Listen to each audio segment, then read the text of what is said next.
All right, so today we're going to be talking about whether nu metal and metalcore are the 2000s version of glam metal.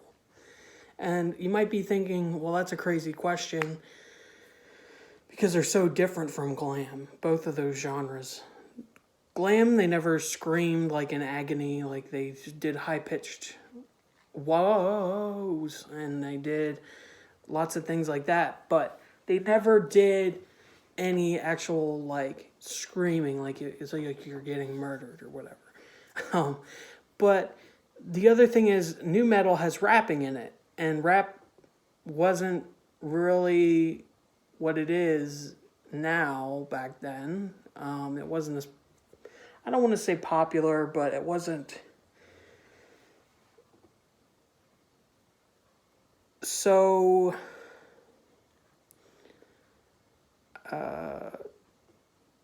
what's the word, explicit. And the reason I say is nu metal and metalcore, the new glam, is because they they brought metal to the masses. Now, you might not say it is metal. Like, there's certain groups that people hate, like Limp Bizkit, and there's certain groups that people don't really like. Limp Bizkit's the first one that comes to mind because everybody hates their music and they don't like Fred Durst, and a lot of people don't realize how good of a guitar player they have, and the other members are good too. But what I'm saying is, they might be someone's gateway drug into metal. So, for instance, if someone likes rap and they hear Limp Bizkit, they might spread that around, and people might say, "Oh, well, that's metal." And they might say, "Well, what is metal?" And they might get into different bands, and eventually they might say, "Actually, I thought I liked rap, but I like metal better." And glam metal was huge, really popular in the 80s with the hair and the outrageous look, like Kiss. A lot of people say Kiss is a terrible band that sold out and, just wanted to make money and things like that. And, I know Gene Simmons likes his money, but I really think that Kiss was a gateway drug for a lot of people into heavy rock.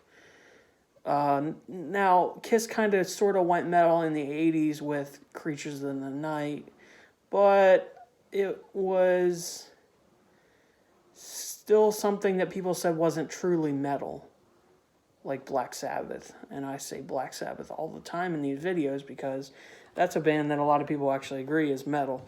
But we want to, again, rally against fake music and just pop in disguise type genres.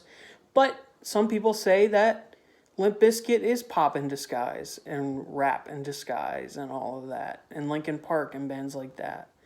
So I don't want to say Limp Bizkit and Linkin Park are exactly the same thing either, because personally, and this is just my opinion, I don't think Limp Bizkit put out that great of albums compared to Linkin Park, who put out really good albums. And then eventually, One More Light wasn't the best, but honestly, rest in peace, Chester Bennington.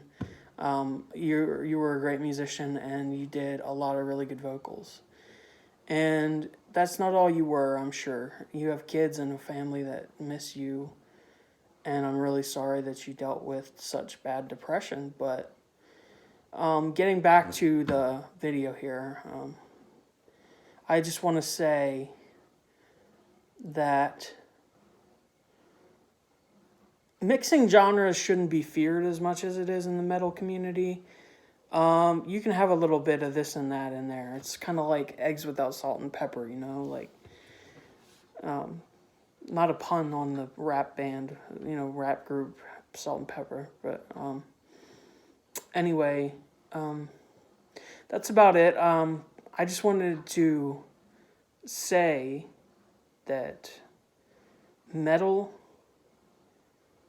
is awesome, for one thing, but also just that metal is huge. And just remember that there might be genres you don't like, but don't diss other people for liking it, because, you know, in the end, if it rocks,